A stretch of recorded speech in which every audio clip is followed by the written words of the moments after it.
এই রোদের মধ্যে তাড়তে তাড়তে ফুবু করতে আইলাম, ফুবু বাচ্চা আছে না নাই যাই দেখি। ও ফুবু এনে বইরেছ, ভালোই আছো না? কেমন করে ভালো থাকি গে দিব কি আমার ভালো থাকবার দেয়? কে ফুবু, ভাবি তোমার কি করে? ভাবির জন্য তুমি ভালো থাকা হারো না। কি আর কমু গে দি ও যে বম করে বই থাকে আমার দে ব্যাক কাম করায়। কি কও ফুবু, ভাবি মন করে বই থেকে সব কাম তোমার দে করায়। আমি একটা বুদ্ধি দিই, তুমি শুনো।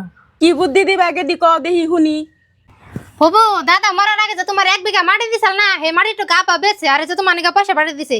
আর তোমার যে পুলার বউ তোমার বেশি আদর করবে না, হ্যাঁ পয়সা দিবা। আর যে আদর করবে না তারে কল তুমি পয়সা দিও না, বুঝছো? এতদিন তো হরিরে দেখাই হেনকে বাপের বাড়ির ওয়ারিসের টেহা দেখাতাছে বাস্তি কতডি আজকে থেকে হরিরে আদর করুন নাকবো। যাই যাই মাথা টিপে দেখিয়া শোল টিপে দেখিয়া তাই ওই টেহা আমারে দিব। দিদি তুমি তো তাহলে ভালো বুদ্ধি দিছ। ফুবু যাইতেছে। মা এনে কোন সুন্দরে এনে মন বেজার করে বই রইছুন। এনে নিকে ভাত বাড়িয়া থুইছি, গোসল ধুই আনুন যাই এখানি ভাত খাইবেন, নইলে আবার প্রেশার উঠে অজ্ঞান হয়ে পড়ে থাকবেন।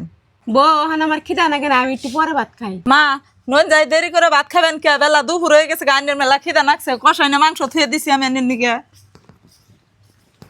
জাগে বুদ্ধিটা তো কামই লাগলো, ফুবুরে আর ভাবি এমন করে চালান হবো না, আজকের মতন বাচ্চা জেগে।